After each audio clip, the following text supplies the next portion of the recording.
Nama je večeras dopredsjednik gradskog odbora HDZ-a gospodin Ivan Penava, kojega pitamo, evo jutros je u Vukovaru bilo nasilja, je li trebalo doći do nasilja?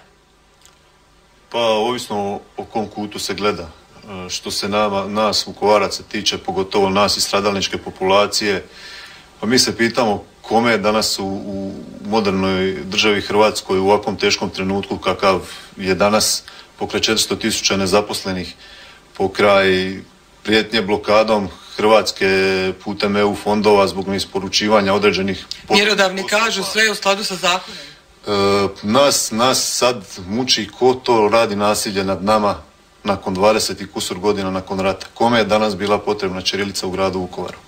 Mislimo da je to jednostavno pokušaj zamagljivanja otužne hrvatske stvarnosti. 2009. godine HDZ je bio za uvođenje dvojezičnosti. Kako to komentirate? Ne, 2009. HDZ je bio za izmjene statuta koje nisu donijele dvojezičnost u grad Vukovar. O tom smo svi svjedoci, od danas je 2013. i do danas je nije bilo.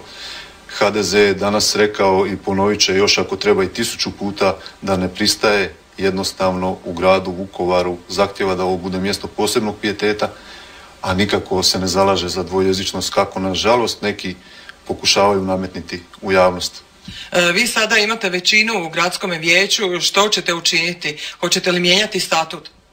Dakako da ćemo mijenjati statut, ali evo, ko što vidite i po izjavama ministra i ove lutajuće vlade Zorana Milanovića, nije statut bitan. Oni se pozivaju na Ustav, nažalost krivo tumače i Ustav, ne vide članke koji govore o poštivanju hrvatskog naroda i razvijanju normalnih odnosa i suživota između većine i manjine. Oni vide samo ono što njima paše i jednostavno guraju to bezrazložno, provocirajući stradalnike rata koji su, vidjeli ste i danas, krajnje emotivno ovo doživjeli i svi ste svjedoci, ja mislim da se cijela Hrvatska uvjerila da ovo nije nikakav hir, ovo je jednostavno preduboka emocija koju, nažalost, premijer i njegovi ministri ne mogu izgleda razumjeti.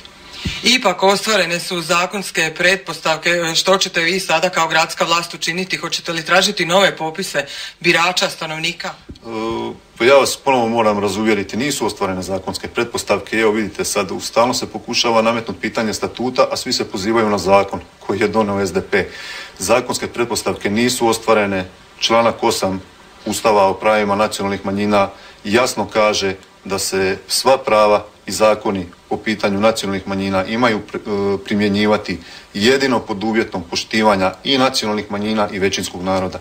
I to u smislu razvijanja suživota. Sad ja vas pitam, gdje je ovdje poštivanje hrvatskog naroda i gdje je ovdje suživot kad smo s današnjim danom pali na najniže grane od povratka u ovaj grad?